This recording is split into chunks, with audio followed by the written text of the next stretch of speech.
And what is up, DTV? Once again, I'm Eric Dave's friend, here to review Game of Thrones Season 6, Episode 4, The Book of the Stranger. And this was a fantastic episode, and I'm looking very forward to talking about it.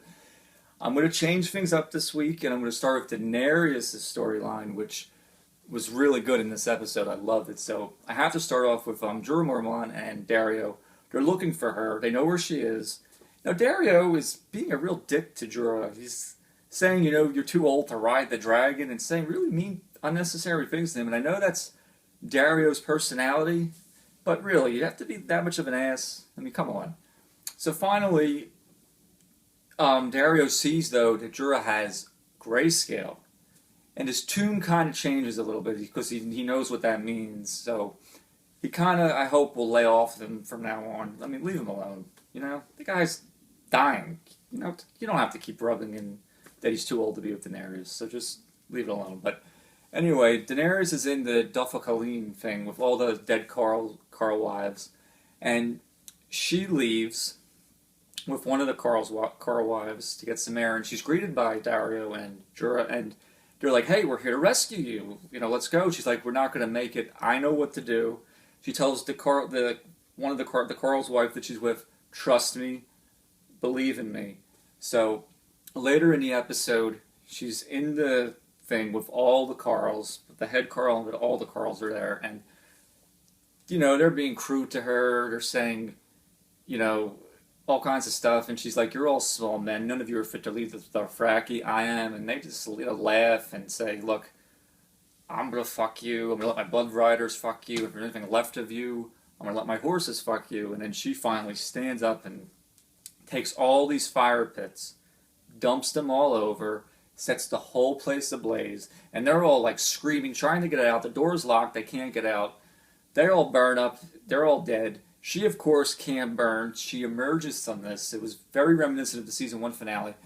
And she's completely nude. It was the first nude scene Emilia Clarke has done since season 3, which I appreciated. And all the Dothraki are just bound to her. They've never seen anything like this. And even Daario, who didn't see anything in season 1, is just in awe of it. And he bends down and bows to her. And it was a great scene. And like I said last week, I'm so happy that her story isn't going to be stuck in this place all season. It's going to be moving forward, and that's what makes me happy because I don't want to see her stuck. So that was a really good scene. So over in Meereen, Tyrion's, of course, trying to take care of things for Daenerys while she's gone, trying to rule. He's been with the masters of Yunkai and other places who are funding the Sons of Harpy, and he's trying to bribe them. He's like, "Look, I know we can't just end slavery overnight. I'll give you 7 years to abolish it. 7 years," which he thinks is enough time to do it. He tries to bribe them with like women and good talk, but Grey Worm and Melisandre are skeptical, and because they've been slaves, and they're like, "Listen, you can't trust these men. Like, we know them, you don't." And he's like, "I have to trust that they trust it. Working with me and listening to me is in their best interest," but they're still very skeptical about it. But Tyrion, who I've always said is the most level-headed person on the show, kind of always he has a knack for knowing what he's doing most of the time. So I think he could be correct with this. He could be wrong.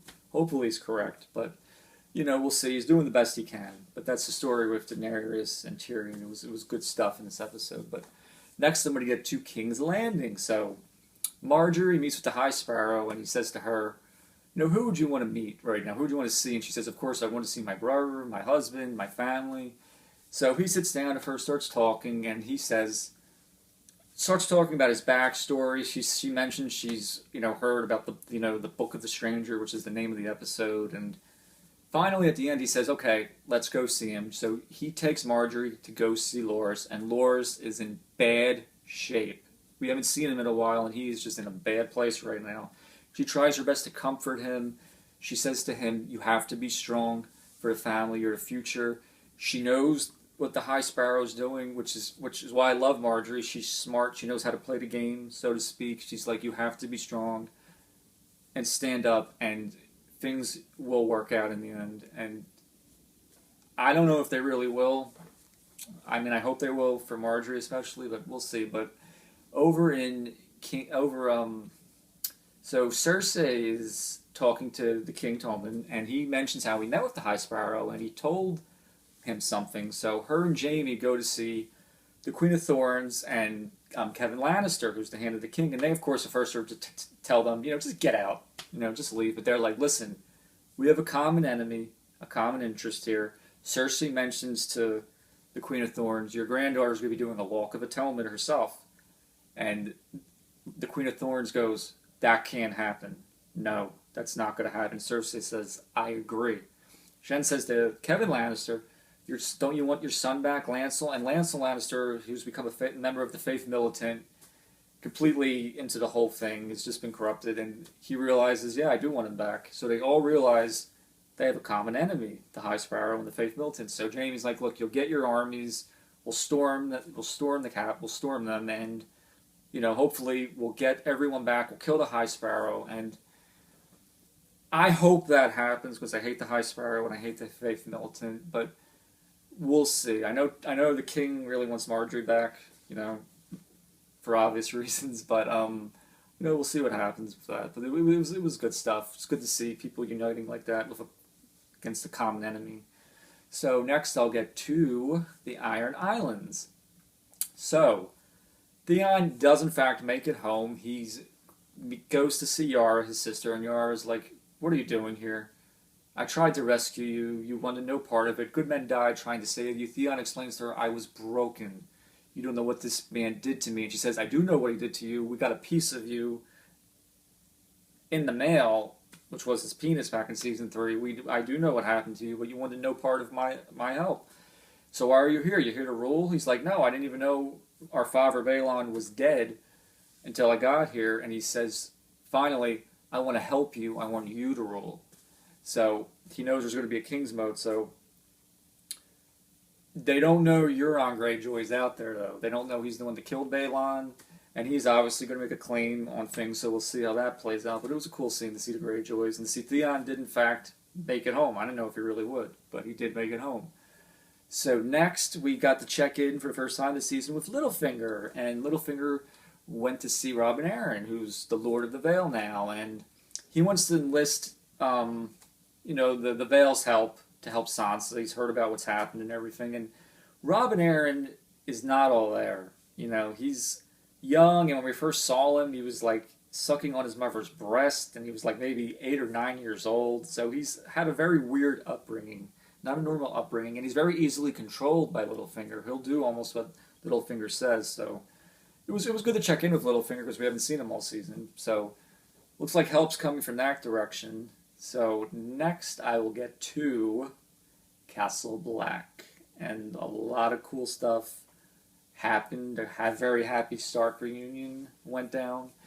It was good stuff. So Jon's talking to Ed, and Ed's like, are you really going to leave? Come on, where are you going to go? Jon's like, I'll go south, or I'll go here. I'm done with the watch. Then you hear a horn blow, and you see Brienne, Podrick, and Sansa have arrived at the wall, and Jon goes out to see them, and Jon and Sansa just lock eyes, and Jon walks down, and they just embrace and hug, and it was such a wonderful moment.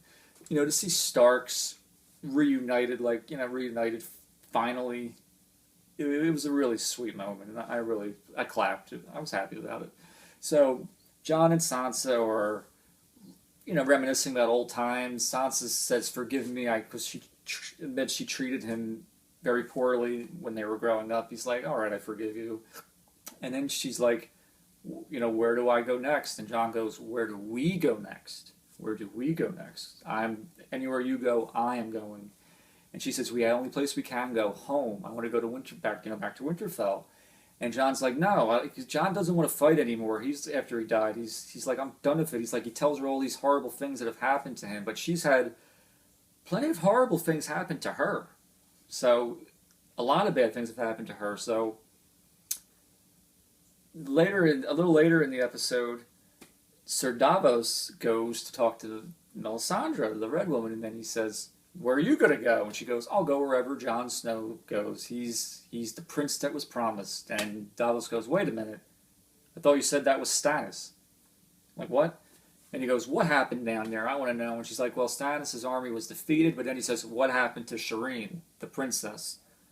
And she really looks like she doesn't really know what she's going to tell him. And then Brienne comes up and says, I saw everything that went down. I saw Stannis' army defeated, and Davos, goes to introduce himself to Brienne, and Brienne's like, oh, we've met before.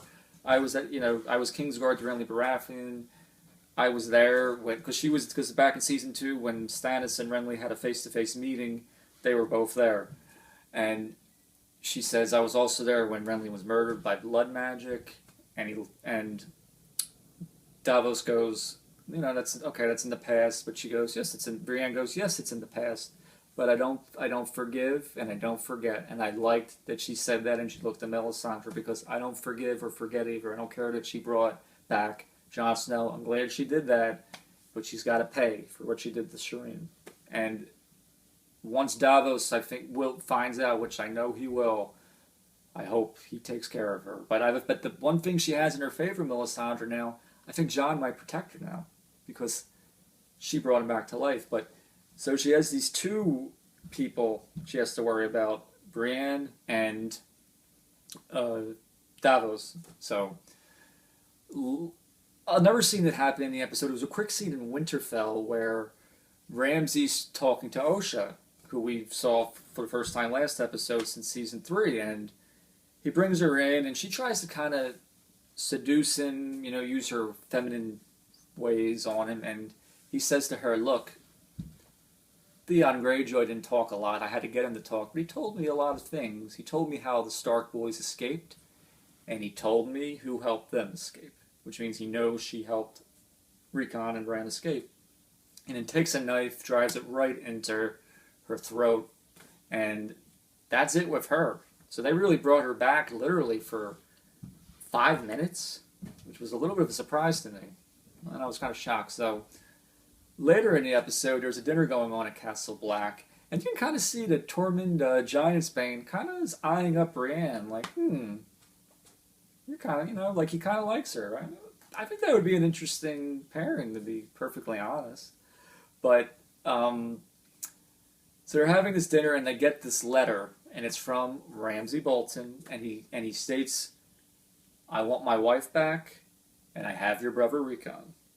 Now this makes Jon want to fight and want to go to Winterfell and take it back and, free his brother. So the wildlings owe Jon, because Jon saved them in Hardhome, so I think they're going to join in. You got help coming in from the Vale. So I really hope this season they do take back Winterfell and Ramsay gets exactly what he deserves, because, he's had all these seasons of being just a horrible guy. He needs to get his just due, like Joffrey did. He really does. But overall, it was a great episode. Something I wanted to mention, I forgot to mention last week, there was a scene between Sam and Gilly where they're on a ship to Old Town, and Sam pukes. I forgot to mention it. It wasn't much to the scene, but I just want to acknowledge they were on the episode last week. But this episode was fantastic. Things are moving forward. A great reunion happened. A great Daenerys scene happened. It was really good stuff. I'm very much looking forward to now the rest of the season, see where everything goes. These are my thoughts on the episode. Let me know what you think. Subscribe to DTV, and I will see you guys next week. See ya.